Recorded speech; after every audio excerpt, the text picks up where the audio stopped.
Well, as always, guys, appreciate your guys' time on a Monday, which really for us in college football world, playing on a Friday, it's really like a Tuesday, but always a blessing to see you guys, and I appreciate you guys' time covering our program. And thank you, Jesus, just for an opportunity to be here, man, be a part of these kids. And I talked to our staff yesterday about just being present, being where our feet are. Yes, because week 8 of the season, it's a grind for players, coaches, and you can get sometimes caught up in just the methodical part of things. Yes, we're a process-focused team, but we got to have our best week. And I think so much of it's being where your feet are, just so thankful to be a part of an amazing community, amazing football team around amazing kids.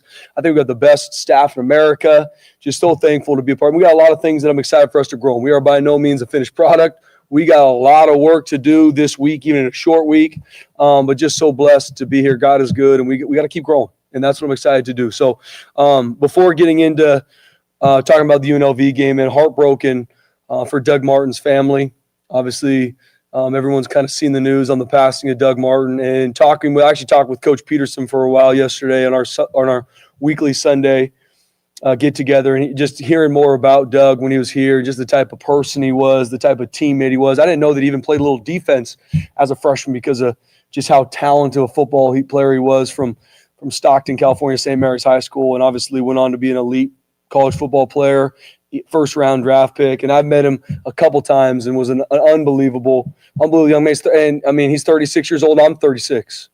And life comes at you, and it's heartbroken for him and his family. Obviously, our team is mourning that loss because he's a part of this brotherhood, and we're hurting for him and his family. And so we're going to honor him this game, and we're working through how to do that the right way because he absolutely deserves that. His family deserves that, and he's a part of this family forever. And like I said, our hearts are broken for his family. So with that being said, the UNLV game, we talked obviously a little bit post game.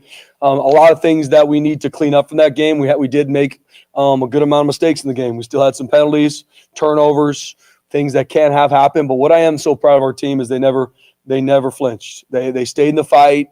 They had a really good second half, and we made some plays. We need to make some plays, and I'm proud of the effort and mentality our team played with. That's something we've been trying to build all season long. In all 3 phases, our guys didn't flinch. They kept swinging, and we played with effort and mentality, and I'm proud of how our guys finished. Now we obviously got a huge challenge this Friday night. In all 3 phases, though, defensively, had to deal with a very, very mobile quarterback on Saturday afternoon. We did not keep him in the pocket as well as we needed to. Tackling was not great, especially on the perimeter at times. So we got to work and improve that. But our guys fought. They battled. They had to deal with a lot of different stuff, a lot of different formations, and our guys did a good job and found a way to really get off the field on third down, which is a huge part to being good on defense. Huge pick 6 by Amarian, and I'm proud of Amarian, especially after the personal foul, which can happen. We obviously disciplined that in game, and we ran for it today at practice. But I'm proud of him responding and playing really good in the second half. As always, Ty Benefield plays relentless. Braxton Feely's very, very hard to block. Jaden Virgin Morgan, Marco Notarini. I thought Jeremiah Irby had one of his better games too. When Derek Ganter got in there, when Zion got banged up, he did some good things. So we're growing. On the flip side, offensively started a little bit slow. Our run game was on point. Still things to fix, but on point early on and was continue.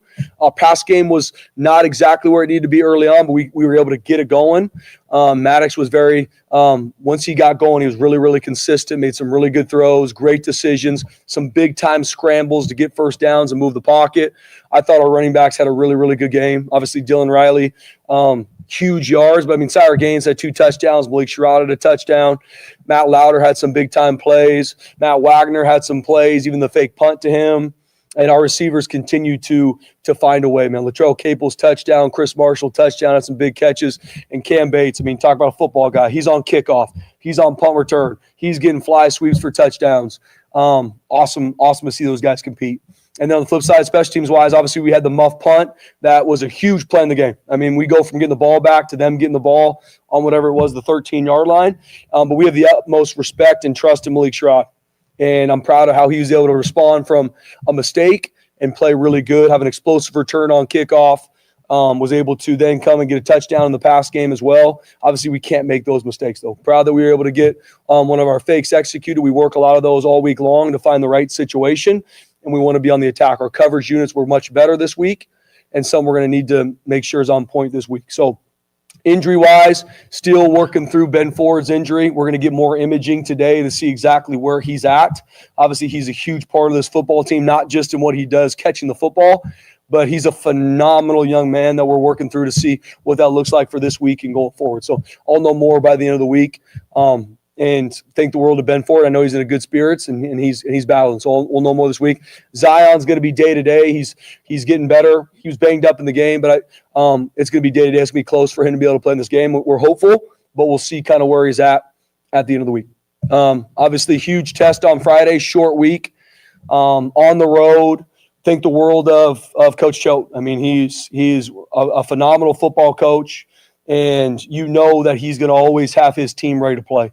And, I mean, 4 of their losses were one-score games that they're battling in. So they just as easily could be 5-2, just like us. I mean, they're battling. You see that. I mean, they've gone to at Penn State, on the road against Western Kentucky. I mean, they've been all over, battled, and you can see them getting better week in and week out. We know on Friday night it's going to be a huge, huge matchup, and Coach Choate's going to get his team ready to play. Offensively, when they switched to Jones as a quarterback, I was watching tape on him, and honestly, I didn't know he was a freshman.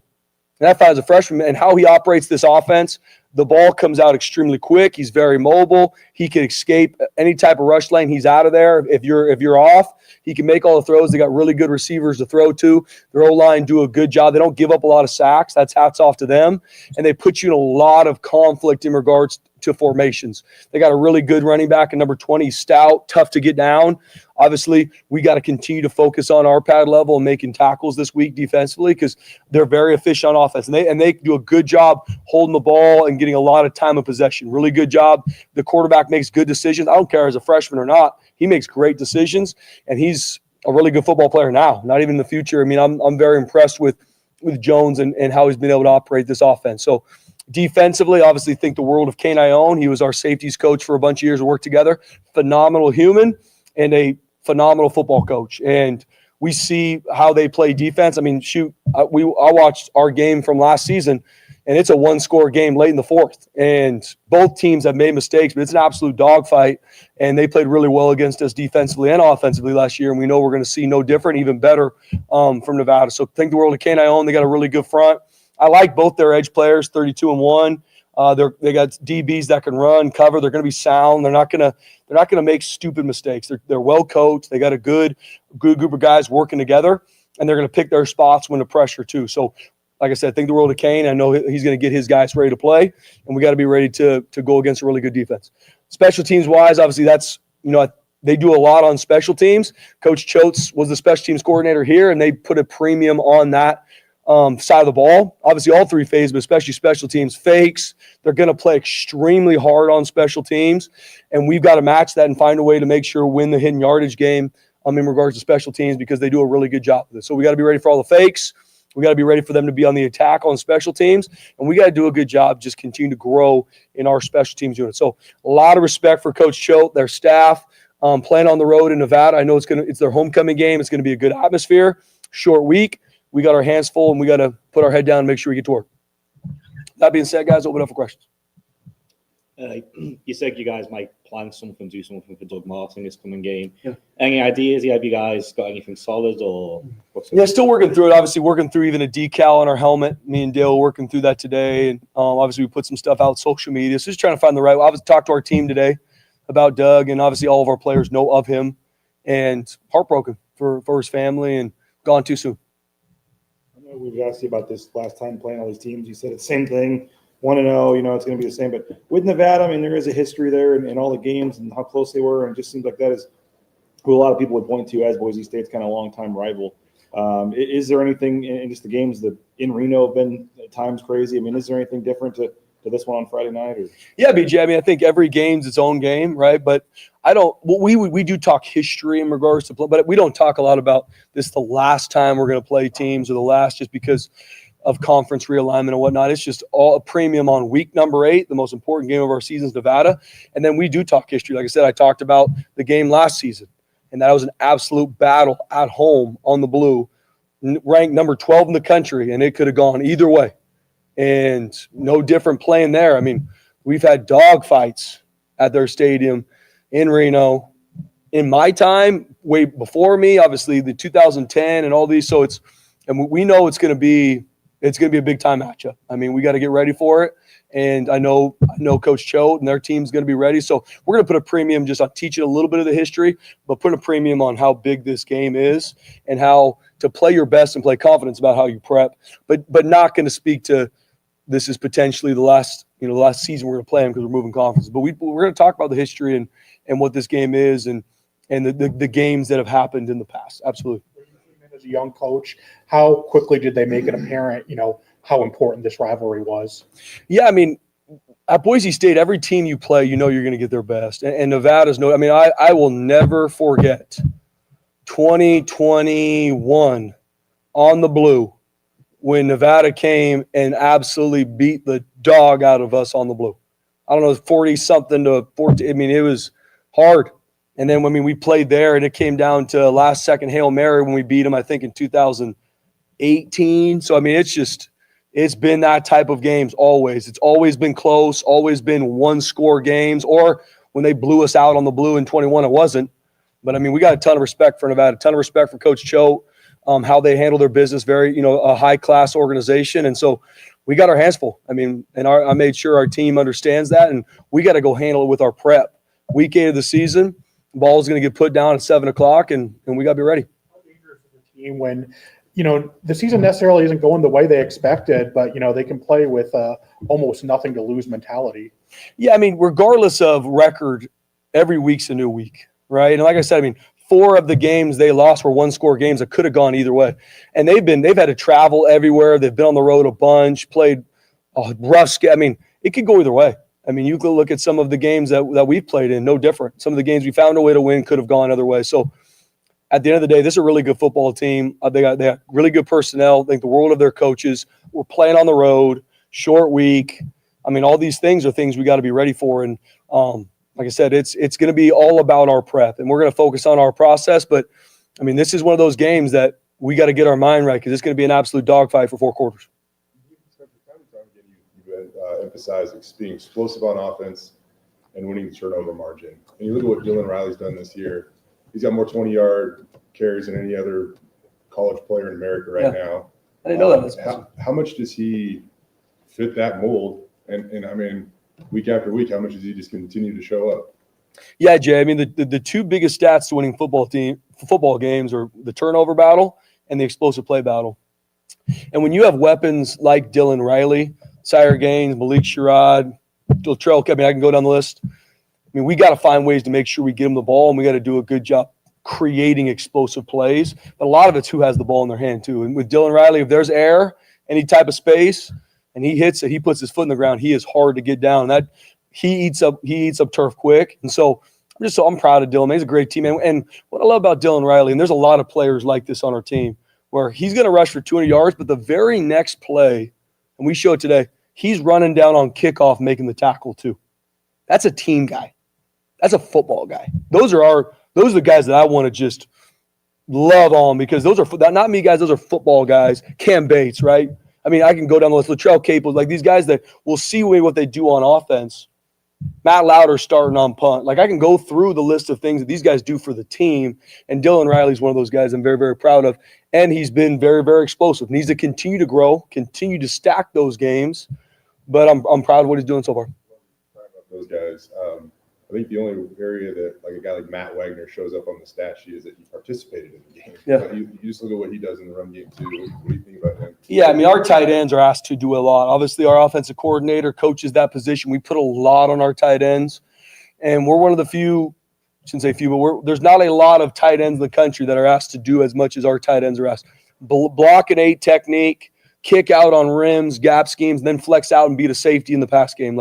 We put a lot on them, and they answer the charge. And Matt Wagner, we've similar to a bunch of players of our team, week 8, we're finding braces to put on him to make sure he can practice. Banged up, beat up, he's going to make the tough block, find a way to make the tough catch, make the big-time catch on a fake punt. Team guy, starting on multiple special teams. He's a team guy. You're outscoring opponents in the first quarter 79-16 this year. Why do you think that's been that way? Yeah, I mean, starting fast is a premium for us. Obviously, it's a premium for everybody, Johnny. We've done a good job starting fast. Now we've sputtered at times. The second quarter we're not great, and we obviously haven't won the middle eight a lot. That's something that we're really focused on. But starting fast is huge for momentum, right? When your execution's high, momentum starts to carry you. You see that in this game. We're up 14-3. Everybody's fired up, but then interception, muff punt, and all of a sudden you look up, it's 14-10, and it's like, whoa, that's football. Things happen. We got to do a much better job responding. I'm proud of how we did it in this past game, but we got to make sure we do a better job. And you look in the 2 losses we had, we're up 7-6 against Notre Dame. I think we're up 7-0 against South Florida, 7-3. I can't remember right now, but we just got to do a better job continuing that throughout 4 quarters. We're proud of how our guys have started. I mean, even last year against Nevada, we're up 14-0. And then to go into half, it's 14-14. So we got to start fast, but we got to stay on and be able to respond when adversity hits. Comes to like Ty Benefield. I know you said a lot of good things about him this year, but you look at the way that he plays. And I mean, there was a play last week that got extended out to the perimeter, and it looked like a guy had a lead blocker, and he just blew up the lead blocker into the ball carrier. And it's tackle for loss. He's 20 yards off the ball at the snap, and he makes the tackle for loss in the quarterback.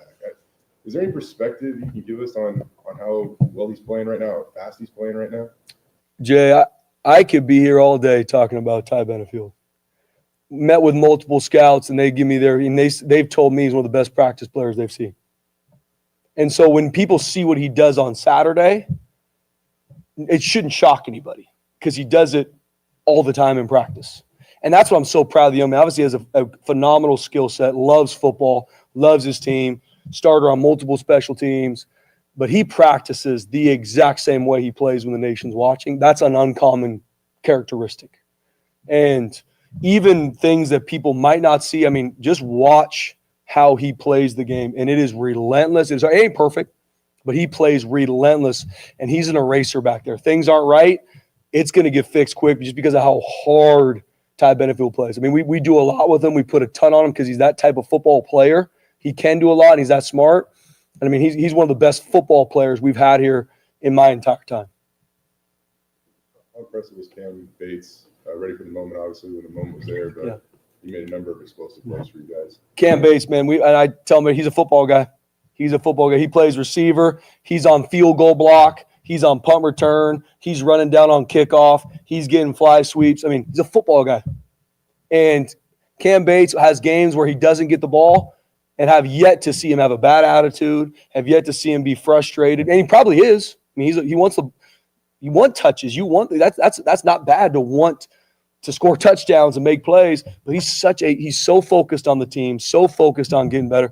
I think the absolute world of Cam Bates. He's a football guy, and I love him dearly, and he's going to continue to have a huge role in this team. He got a chance to play as a freshman last year, didn't redshirt. How do you think it helped him, and where do you think, looking at last year versus this year, where is he better? Yeah, the more you can play, I mean, our goal is to try and play as many freshmen as we can, because getting in a game on special teams, on O or D, traveling, going through all the just going through those rhythms sets you up then to go through an offseason. When you come into your sophomore year, it's time for you now to take a huge step in being a monster contributor for your team. And you see that with Cam Bates. Had a few touchdowns last year, made some plays, played a little bit on SWAT, special teams. But, man, you can just see his game, even this season, week to week, growing. And the guys that focus on growth, the guys that focus on the team, it's so funny how it always works. They end up getting a lot of individual success. And now we're all sitting here talking about Cam Bates because of the touchdowns and plays he made. But he's been doing it in practice. He's been relentless in the training room to make sure he can stay out there. And he's a football guy, man. He's a team is greater than me guy. And that's what I want to continue to grow in this program. You lose some stuff on the front end, but when you play at 1:30, they just announced Fresno games 1:32. How much difference is it for you as a coach is being done at 5:30 as opposed to like 1 a.m. for some of those? Way different, BJ, and I love it. I'm not gonna lie to you. It's special playing at any time on the blue. I don't care if it's at 8 p.m., 10 a.m., or 1:30. There's nothing better, in my opinion, than playing on the blue. But 1:30 kick is nice. I mean, I go through all the media. We had some recruits in town going through a lot of that, and I'm still home at whatever it was, 7:30, 8 o'clock, and was able to hang out with my dad and wife for a little. So, I mean, it's just especially in the college football season where every minute of a coach, I mean, I can tell you what I'm doing every minute of the day because everything is processed and focused. Have an early game gives you a little bit of time to hang out with your fam at night, which is nice. You guys' pressure is obviously so important, and Braxton's been a big piece of that. Yeah, huge piece. What has been allowing him to continue to grow and be successful game after game? Yeah, he's got a really good skill set, very explosive, very strong, but very similar when we're talking about the Dillons, the Cam Bates, Ty Benefields. Braxton Feely practices that way all the time. I mean, got every brace we can find to make sure he could practice on a Tuesday. Once again, we call Tuesday Bloody Tuesday for a reason. We got to go out there and work. And Braxton Feely was out there today working, beat up, banged up, week 8, taking a ton of reps. Finds a way. He's tough. He's a football guy. He loves his team. I think the world of Braxton. The offensive line was, getting beat on a little bit by fans, media, whatever, last week for all the negative plays against New Mexico and stuff and the penalties and stuff. But against UNLV, maybe had 1 or 2 penalties, but didn't seem like the offensive line had a lot of penalties. And obviously, some of the holes they were creating. I mean, what do you think of the O-line against UNLV? I thought it was one of our best games of our season against UNLV, BJ. No pre-snap penalties by our O-line in the game. I don't know if we had any penalties. Maybe a holding, but I can't think of one. They were on point. Still a lot to clean up, but I thought it was Mason Randolph's best game. I thought it was one of Rogers' best game. I thought it was Big Lou. I mean, it really was. And is there still stuff to clean up? Absolutely. Absolutely. We had a sack. There's still some things to clean up, but I'm just proud of them growing. And that's always, yes, we look at things that happen from penalties to TFLs that you don't want to have happen. It's our job as coaches to be problem solvers. And I'm proud of Coach Keene, Coach Potter, what we're able to do in practice to build the confidence of our guys to go play really well in the game. Now we got to stay on it. That's a great group. The mentality of your team is your O-line. And we put a premium on that. I mean, we're going to go how our O-line goes. And I'm proud of them getting better week in and week out. I'm really proud of they play against UNLV. Obviously, we know we got to take a big step this week against Nevada. Now has completed passes in back-to-back weeks. We talked to Troy last week. He said, an Aussie Rules football background, he didn't think he had much of a passing background. When did you realize he could pass? And having had the 2 completions, does that give you more confidence in going for fake punts going forward? Oh, there's no question. No, I mean, when he's done the past couple weeks, we've got a couple other things up our sleeve with him. He's just a great kid, man. I mean, it was awesome. His mom and dad are in town from Australia. They were able to watch the past 2 games. And so I was able to meet them yesterday, actually, and get some time in my office. But he's a phenomenal kid, man. I mean, and he's done a great job, obviously, punting the football and making sure we win the hidden yardage. But those are 2 big-time plays, and we got to continue to use those. We want to be on the attack. We're going to continue to find ways to use his arm because he's been really good. We haven't talked a lot about his punting this year, but just like you said, he's getting the hidden yardage for you guys to come in and kind of not quite a last-minute situation, but a late situation and really produce for you guys. What's that meant for you? It's been huge. I mean, our punt team has done a really, really good job, man. I mean, not only our coverage, but our punt team, Oscar being able to flip the field and either sky punt, which sky punt is trying to pin them in. We've done a good job. That's something we didn't do a great job last year. We've done a much better job of that. And we've been able to execute a fake. We've got some other ones we got to make sure we get going. And it's just something for us with our punt unit is, hey, stuff didn't go the way we wanted to. Obviously, our offense got removed from the field, but let's flip the field to make sure we give our defense a really good situation. And Oscar and our punt team have done that. Schmidt, what's the latest with him? Because a medical rig share be on the table, I guess. Where's he standing right now? No, I mean he's battling. Right, it's going to be week to week. I was actually talking this morning. He's fighting his tail off to continue to rehab to make sure he could go out there and execute and be who we want him to be. So. No, we're going to get Hall Schmidt back here really soon. What's his issue? I guess what's he been battling with? He just, he had the knee injury last season that we got fixed, and then from that comes some other things you got to work through. So he just continued to get stronger, continue to rehab his leg, and Hall's a great kid, man. He loves this team, and it's painful when you can't go out there and help the team the way you want to, but he's doing a great job with his mentally staying locked in. He's doing a phenomenal job in the training room. So, we're gonna get Hall back this season, and hopefully sooner than later. You guys have done such a nice job of dividing the carries between Sire and Dillon, and obviously Sire's still getting, I think, 5 yards per carry. But do you have to think about, or moving forward, getting more carries for Dillon? Yeah, I mean, every week, Mike, we're gonna look to see, and we're gonna personnel our runs to see who does what best. And there's going to be some carryover because all three can do it. And then we're going to always play the hot hand. I mean, you see that even in the game. I mean, Dylan Riley was hitting some explosive plays, so he got more carries because of that. We're going to have some design plays for all three, and then we're going to carry the hot hand. But it's a good problem to have. And I think Coach Jamo's done a really good job because – and I agree. I mean, Dylan Riley, 200 whatever yards, but Sire Gaines has 2 touchdowns and got some nitty-gritty yards in that game that we needed. Malik Sherrod had the touchdown in the backfield. So I'm proud of all three of them, and we need all three of them to continue to be really explosive. You were asking about the offensive line. I feel like there was a moment in that game where it was almost like the most animated I've seen him like in game for a while. On size, screen pass, Roger looked like he was going to do anything he had to do, run out the stadium to try to hit somebody on it. And then Mason came down and gave a flying chest bump, which was a scary thought. No question. But I don't know, when you see those guys playing with that type of joy, like I guess what kind of goes through your mind? What does that mean for the team? Yeah, guys, love is a core value of this program, and that is action and sacrifice. And when you see what the offensive line does, no stat sheet for them. There's not, but there actually is, because the stat sheet's winning and losing football games. The stat sheet is the yard, like all that stuff's because of our O-line. Dylan's yards, size touchdowns, Maddox Madsen, our offensive line are why that goes. And when you see, and I know the exact clip you're talking about, Jay, when we hit the screen to Cy and he hits it, Cage, Raj, Mace, I mean, they cannot wait to find Cy in the end zone. And you can see Cy, he can't wait to celebrate with them either. That's team. That's team. We can never lose that. That's the team. And I love it. I was in the training room yesterday, and Mace was showing me a picture of him actually jumping higher than Sire Gaines when they chest bumped. I said, that's because you're an elite athlete, Mace. Big time. Yeah. Right, thanks, Coach. Cool. Thanks, guys. Thank you, Coach.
Thoughts on Doug and what he meant as a teammate and just a friend?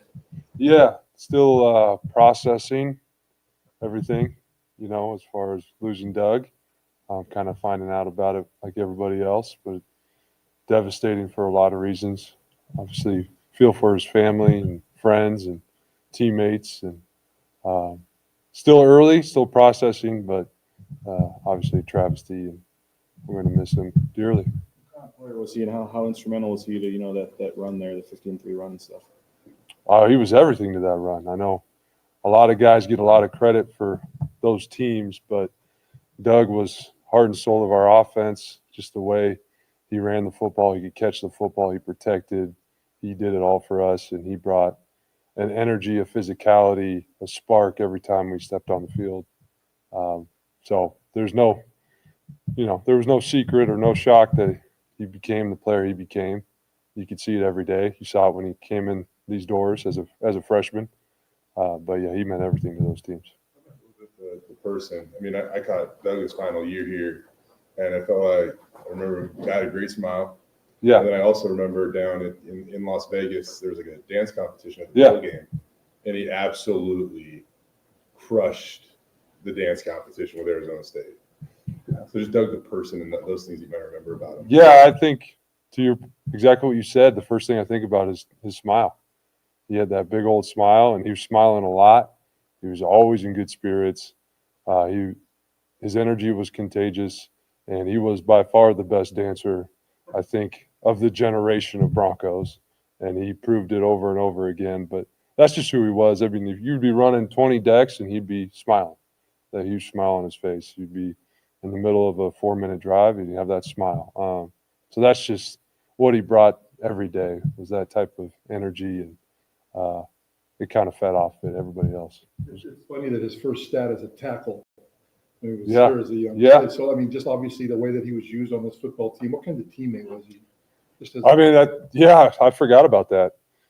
Coaches, we do some things sometimes. We moved him to nickel, didn't we? He played some defense for us, and that just shows this the type of athlete. He could just do it on a dime and go play defense and make tackles for you. Don't remember him ever saying one word about it. I think that, again, shows a lot of his character and who he was. But obviously, I'm glad we brought him back over to the offensive side.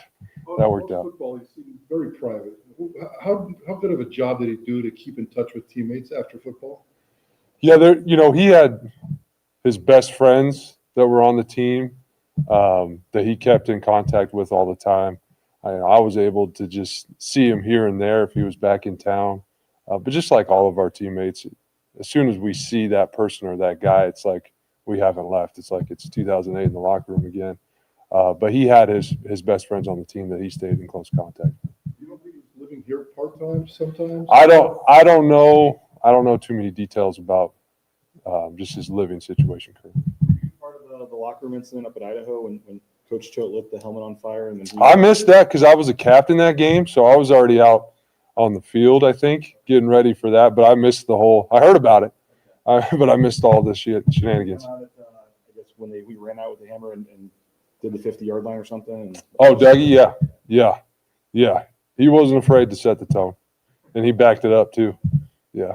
Do you have a favorite Doug Martin moment as a player, a run he had, or a moment there, Nate, that pops into your head? He was a player or something. Oh man,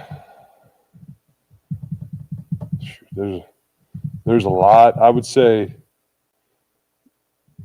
I have memories of me and him going back to, I think, Utah State in 2009 or something, and he had a touchdown run, and I got to celebrate with him, and I still remember that play pretty vividly. I remember him launching behind me into the end zone in the Fiesta Bowl. He jumped over that guy for the game-winning touchdown. That photo's all over our facility, him flying in there. But those are things I remember. I also remember the sound of the contact he made when he finished runs, and the violence that he ran with, and the balance that he had. Just being amazed when I was out on the field with him for that. But yeah, a lot of it is little things, but for practice or in the summertime and training, that's the stuff that always sticks out the most with those guys. Did you ever, obviously you didn't play against him, but did you ever play a football game, an NFL game with him on the other team? Did you ever, and you had that post-game meeting with him. Do you ever remember any NFL experience with him? I'm trying to think. I think it was, I didn't play. He played, but I think we played the Bucks one year when he was with the Bucks, and we always got to, chop it up before and after the game. But he did most of the play, and I did most of the watching, I think, back then. What'd you make of how well the offensive line played against UNLV? I thought that was their best game. Really proud of that group, proud of Coach Keene. They're getting better and better, and that was overall their best game so far this season. And so it's really good for them to build off of that and the progress they've made, but really proud of that group. O-line, a lot of times it's no news, good news type of stuff. When you look down there and you see, again, Roger going crazy after a touchdown or Mason doing flying chest bumps, like as a former lineman yourself, what's your takeaway from the joy they're playing with? That's what it's about. That's what the game's about. That also tells me that they're confident, that they're playing with joy, that they're playing with good energy because they're playing well because they're confident. So you can take a lot of that. I would probably be trying to catch my breath, but I'm not the same as Mace or Raj. But to me, that's exactly what you should play like all the time, and it's great to see, and it means they're playing confident. How good is you watch a game, there's, with Dylan, he seems to make the right read, hit the right hole just about every, I don't know if it's every time, but just how good is he at doing that? He seems like the best on the team, at least in the backfield for the most part, at doing that right now. Yeah, I think he's in a rhythm. He's in a rhythm where he is seeing things, and he's trusting his coaching from Coach Montgomery. I mean, he does such a phenomenal job with those guys. I think he's trusting that, and then he's feeling it. Once he trusts it, he hits that open space, and then we know what he's capable of once he gets out there and starts running. Bates is a guy, he doesn't get targeted necessarily every game, but when you do use him, it's watch out. Just how good has he become for you guys? Oh, he's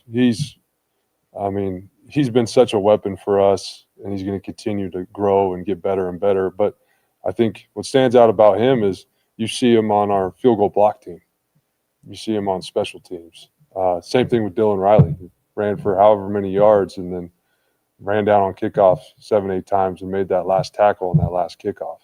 And that just shows who he is and a lot about our team. And Cam's the same way, very selfless, hardworking, multiple, and dynamic when he gets the ball out in space. So it's awesome to see guys like that kind of get what they deserve, what they're working for, and then build that confidence to keep going, keep getting better.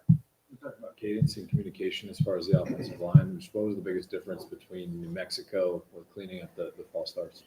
I think it's just, again, what we emphasize as coaches, our guys will do. So it's up to us, it's up to me to emphasize the right things, to put them in position to grow during the week. Going into the game, we made some tweaks with how we practice, how we operate, and those guys took it upon themselves, and really the entire offense did, to get better in that area and stay focused for the full game in that area. Still had a pre-snap penalty we got to clean up, but it was progress. Maddox Madsen, did something happen there maybe at halftime, or he didn't get off to the start you guys wanted, but finished with a career high and touchdown passes there? What changed there, Nate? I think that's just the flow of the game. That's the competitor in him. I don't think he'd probably tell you he didn't get off to the start that he wanted, and it wasn't any secret to it. It was just making the right throw, making the play, and I think that's just the competitor that he is as a quarterback, as a person, where he came out in the second half and kind of flipped that switch and was locked in. And so, again, that's part of coaching, part of my responsibility, Coach Hill, is how do we get him in rhythm faster? So that's something we're working on. What are the conversations like sometimes? He comes to the sideline, headset, talking to you. I know Zach Hill's involved. Do you have conversations with him during a game? If I need to, but really I don't need to have long conversations with Maddox.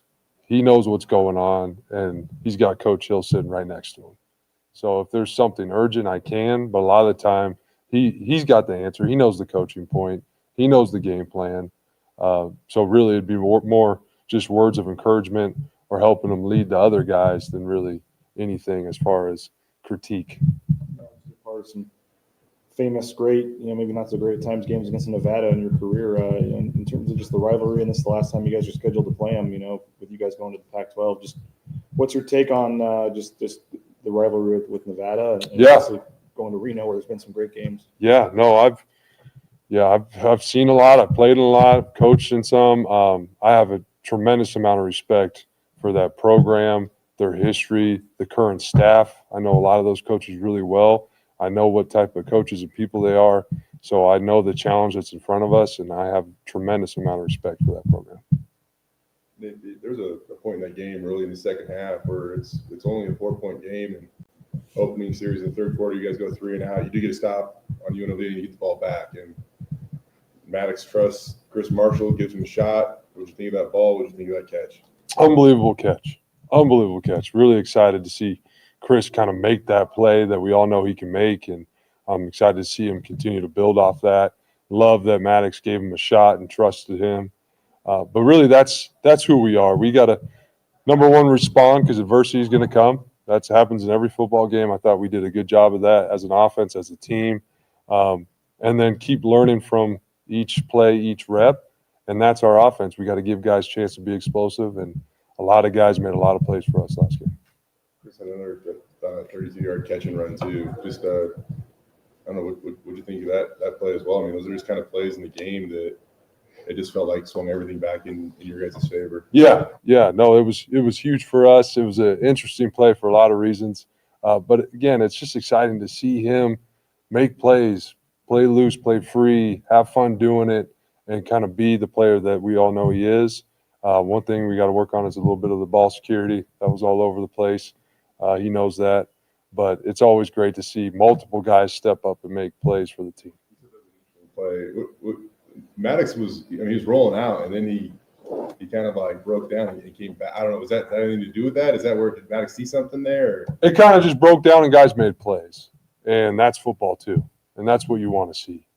Guys just making plays when things aren't perfect, and that I love to see. Because that means again there's trust there, and also they're playing free because that's going to happen a lot in football. Things are going to break down. You still got to make plays. Yourself get more and more comfortable as a play caller as the season goes along? I don't know if you're ever truly comfortable. I feel like my process is getting better. My preparation is getting better. I'm learning from certain situations that have come up. And so I think I'm growing and improving. But I don't think you're ever, whether you're a coach or a player, ever fully comfortable. You always got to stay on the edge of your seat a little bit.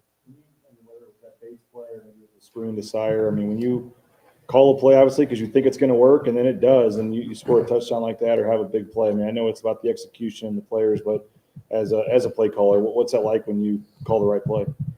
That's a great feeling. I think the fun part was like the screen for Gaines was a throwback play. It was a play that we ran here in 2002, and so that was a fun part of it because there's history to that play.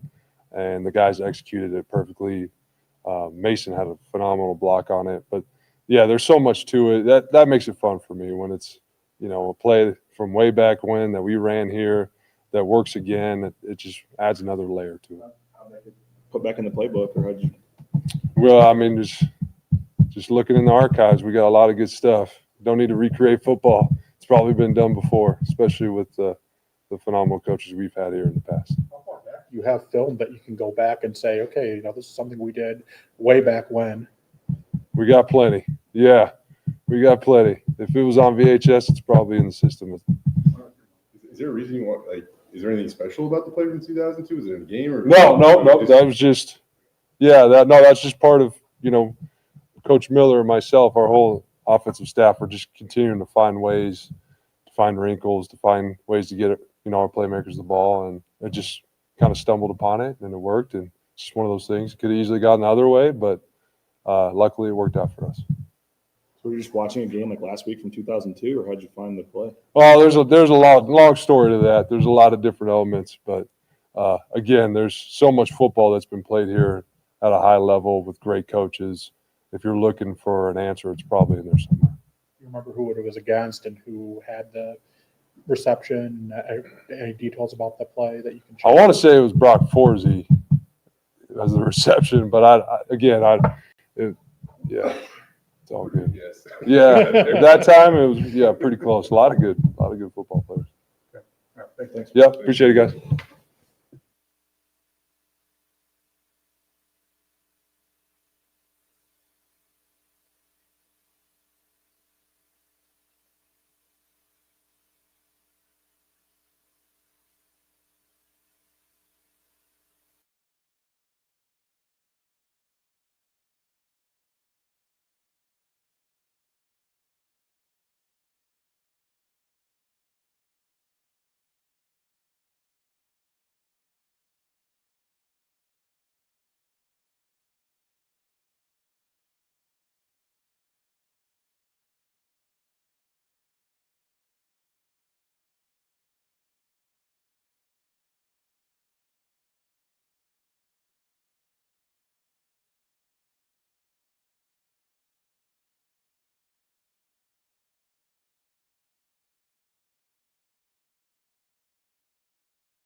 You guys all ready?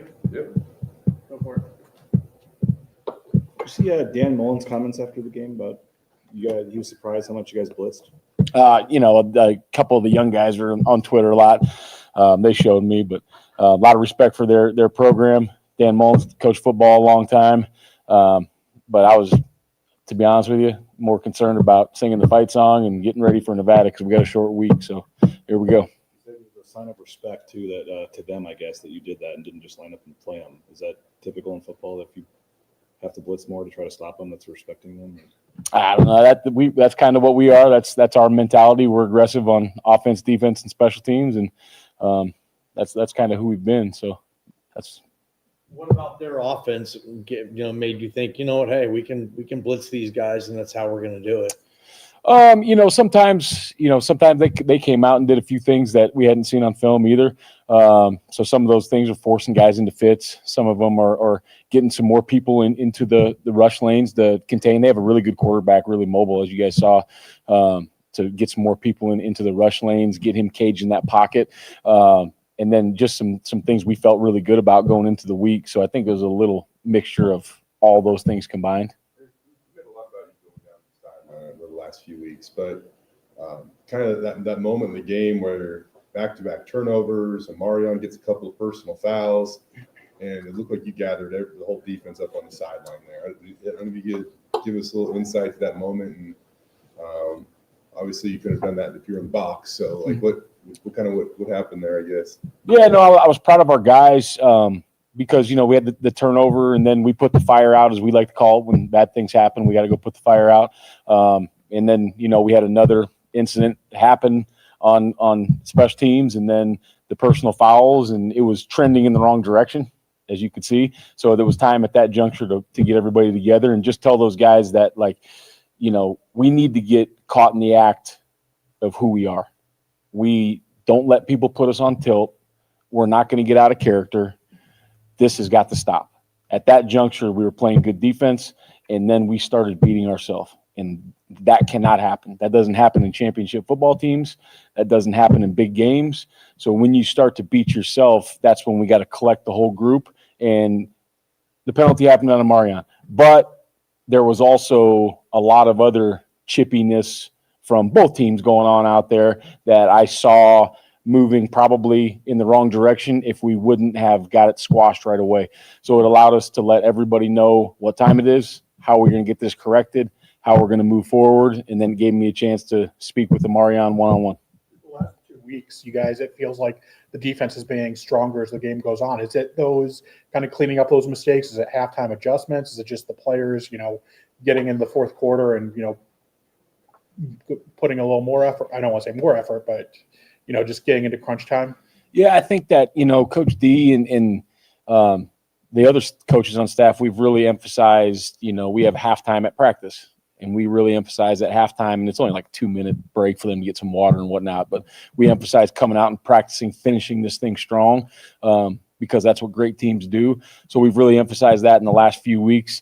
Halftime adjustments, I think, man, right now in football, especially with the iPads, we're making adjustments all through the game. Definitely some things get switched around a little bit, or we identify some things that we need to get fixed, but there's adjustments going on throughout the whole game. And I just think that the guys right now believe in each other. They want to do this for each other. They want to do this for our community. They want to do this for Boise, and they just get stronger as the game goes on. And that's a good trait. And I hope that continues. How did the tackling grade out? Probably not great. Too many missed tackles, but we also let a really good runner get out into open space, which was, to your point, part of the thing at halftime was we let him out of the pocket way too much in the first half. And that's going to be a really hard tackle for anybody because I think he's a really, really good runner. So we needed to really get that pocket cage in the second half, whether it was rush 3, rush 4, or rush 5. And we needed to let everybody know in those zone coverage and or if you're a low hole player, where that quarterback's going to be, and we need to get on him quickly. So more of that kind of thing in the second half. But we definitely need to tackle better on a quarterback like that, tackle better in space. So we got back right to the drawing board, and I'm sure the boys were sore because they had no days off, but we had to tackle today. So there's a play in the first half where one of their guys was kind of bouncing it out to the perimeter, and it looked like it might have popped there. And Ty Benefield came down, and there's a player between him and the ball carrier, and he just blew up the player into the ball carrier. I think Marco actually got credit for the tackle, but what's your mind when you see somebody come downhill and do something like that? Yeah, I mean that's how football is supposed to be played, in my opinion. And Ty Benefield is really, really good when he is violent. Just like that Air Force clip we saw when he puts his body on somebody. Ty, just like the rest of us, Buck, he gets in trouble when he reaches, when guys reach, when we're not putting our body on someone else's body. And Ty's got really long arms, so he's got a really long reach. But when we start reaching, that's when bad things happen. So when Buck puts his shoulder pads, his chest on people, that's when he's very, very violent, very, very effective, and he can run through blockers. Play also where, their QB's he's rolling to his left, and I think Ty's like 15, 18 yards off the ball when it's snapped, and he makes a tackle for loss. Yeah, I mean, he's it's not surprising. He does it every day in practice. He was practicing today like we were playing, like we had the whole month off and we're getting ready for the Super Bowl, even though we just played and we have another big game coming up this week. But he was practicing like he was fresh as a daisy this morning. So it's unbelievable. And it's not a surprise that he does that in the game. Braxton continues to be a dominant force up front. Just what do you think attributes to this, him allowing to be successful week in, week out? Yeah, I think Braxton's really coachable. And once again, he's another guy that practices the way you're supposed to every single day. but he's very, very coachable. Things he does wrong, things he does right. How can he improve? How can he tailor his technique specifically for this week's game plan, for this offensive line we're playing? I just seen him take a whole nother step in his football IQ and coachability this season, as opposed to even last year when he played really, really well. Frank, and we talked about maybe that'd free you up to do some other things. And in practice, we've seen you with some of the tackling stuff over with, different stations and stuff. How has that kind of played out, having Frank here, and what has that kind of allowed you to do? Yeah, it's been awesome. Me and Frank spent the first part of him coming back here together, just so we were kind of on the same page, and because that's a position I coached last year as well, and we've kind of meshed that in, so I can take a little bit of it, he can take a lot of it, and that's freed me up to work with some of the other groups. And it's not like they need help. I just like to be over there with them. I like everybody on the team to know that their position's important. It's important enough for me to be over in those drills. I can go into the different meetings and just maybe give them one piece of the game plan. Like, here's how I see one call, guys, and this needs to be executed from this position group specifically. But it's freed me up to do a lot of things, and it's been really, really good. I think when you talk about blitzing and stuff, like, really it's just probably a lot of it's understanding what guys are good at. And like Shea last year was a gifted blitzer. Now you look at like Jaden Mickey. Like, what's it been like for you just to kind of get to know what he can do and what he's good at on game day? And it just seems like that was just a really big offseason acquisition for you guys. Yeah, it's been awesome. I wish we would have had him a little longer, maybe through the whole spring, because we're still, I think, figuring out exactly what he not necessarily is capable of, but what is he best at. And so far he's been good at a lot of stuff, but how to use him the most effectively. And it's even probably in the offseason, where does he fit in the overall scheme? Does he need to move? Is that the position for him? But he's been awesome, and he's been an efficient blitzer. He's been great in coverage. He's been a really good tackler. I know he missed one on Saturday, but he's been a really good tackler so far this season. And he's really, really smart football player. I mean, like that, he wasn't necessarily a starter in game one, right? So like, what has he kind of been for you as a defensive coordinator? Like, what has he meant to the defense? Because I mean, he's week in and week out when he can go. Seems like one of your best guys. Yeah, he's been great, and I know, I don't necessarily look at PFF grades at all because they don't really know what their job was, but he has earned the right. He probably didn't in the first game. Didn't play him enough in the first game. I said that after the first press conference. Should have played him more. Then when he got his chance and got those reps, he has maximized those reps, and he's earned his place as a starter. And the guys out there love playing with him because he communicates so well. Cool. Thanks, Coach. Can I just, before we go, just wanted to give a quick shout out.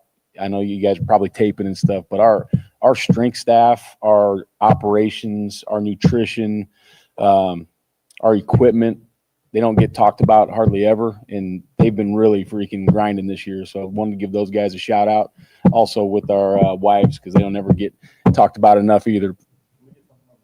What are you seeing from them? Yeah, so Nevada's offense, once again, another week in the Mountain West where a lot of multiple personnel groupings, formations, and then they've got a new quarterback. They're starting the freshman now, and he's done a really good job. Super fast release, a little different than Chubba Purdy. He's thrown the ball well. He still is an efficient runner. And then they've got both of them on the field at the same time for quite a few snaps where they're using Chubba. They're giving him the ball. He's out there getting screens. He's out there playing receiver. I'm sure they got a lot of tricks in their bag that they can do with both those quarterbacks on the field. Really good, compact running back that runs really hard. A couple receivers that have jumped off the screen in the last couple games. So I know Coach Choate will have those guys ready. He always does. He does a great job with that group. So it's going to be we're going to have to play our best game this week. Thanks, James. All right. Thank you, guys.